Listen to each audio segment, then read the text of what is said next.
Once upon a time, in a land far, far away. I know we're in Springfield for the first time for Fancy Steps, but Holyoke isn't too far away. It's not like we have to go over the river and through the woods. Okay, my bad. Is that what the kids are still saying? Once upon a time, in a land just bibbity-bobbity-boop up the highway, a mighty group known then as the Junior League channeled their inner little engine that could and believed we think we can, set out to create a children's museum as part of the Heritage Park project. In 1981, it started as a pilot program with 3 exhibits, a mock fire truck, paper making, and a small print shop. And little did they know how well it would be received.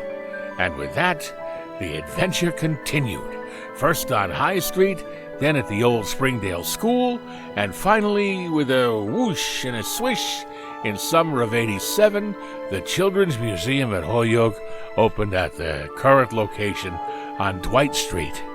And just like that, everything changed, and the museum lived happily ever after. Sorry to interrupt again, but that's not really how it went. I mean, the fairy tale ending, that is. Really? Okay, then you tell the story. It was a dark and stormy night in 2008. The museum was struggling, and the big bad wolf, known as the lack of finances, was about to huff and puff and blow the whole thing down. Facing literally having to shut down, the museum board was paying bills out of their own pockets. And that's when it happened. Pam Bro had a vision of dollar signs dancing in her head, and she thought, what if we got well-known people in the community to dance and sold tickets to watch them?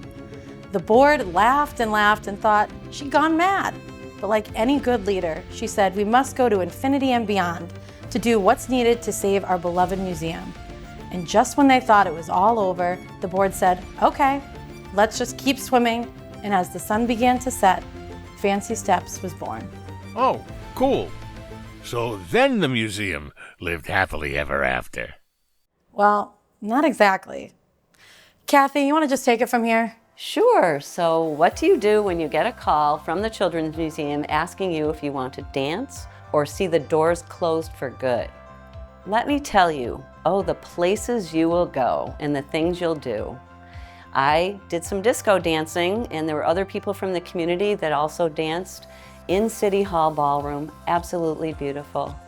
We want to thank People's Bank especially for being the first sponsor and continued sponsor of the event. We live with the spirit of Ohana at People's Bank, and Ohana means family, and family means no one gets left behind. So it was natural for us to step up, or in this case, to step out in our dancing shoes and sponsor this event. Because Hakuna Matata, as a community, we've got this. In 2019, when I was asked to dance, I was told that there was a colossal need for raising funds for a new exhibit. And when I found out it went towards helping to develop the world in motion, I was excited to participate. And like our friend Olaf always says, some people are worth melting for, and the children who utilize this museum are worth dancing for. It was 2017, and I wasn't much of a dancer, but I didn't let that stop me. I hit the floor with the East Coast swing because the idea of no Kirby climber seemed as preposterous as an everlasting gobstopper. The supercalifragilisticexpialidocious success of Fancy Steps led to giggles and grins. And year after year, the dances continued, but so did the museum's financial needs. And today, many years later, these money monsters continue to go fee, fi, fo, fum. It's true, every story needs a villain. And in this case, the museum has a couple of large ones to deal with. First, there's the evil queen, the cost of utilities, maintenance, wages that keep rising. And then there's the cost of advanced technology that keeps driving prices up and up and up. And that's why People's Bank is happy to support Fancy Steps year after year after year. Plus, Matt, don't forget about the most famous storybook villain of all times, the Wicked Witch, aka inflation.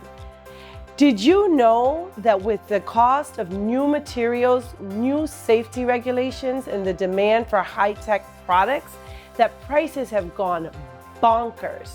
And to build the world of motion today would cost 50 to 100% more? Some people think that being a police officer is a hard job, and it's not easy. But dancing the rumba, it's a close second. That's why I'm glad that in 2021 I had the opportunity to bring out my inner Winnie the Pooh. And I'm thrilled that I had the chance to dance and to support new exhibits at the Holyoke Children's Museum, such as the new Auto Technician Center. Getting the chance to dance in the Fancy Steps last year was awesome, and having the opportunity to raise much needed funding for this legacy institution was an honor. As a political consultant, all the talk is about the increased cost of doing business. Here at the Children's Museum, that's no different. Think about it. What would it look like if the museum couldn't afford to keep up with operational costs, like staff wage increases, cleaning and maintenance services, and the electric bill? So who's ready to help keep our kids out of the dark? I'm DJ Tucker, Executive Director here at the Children's Museum. First, I'd like to thank you all for being here and making Fancy Steps a success.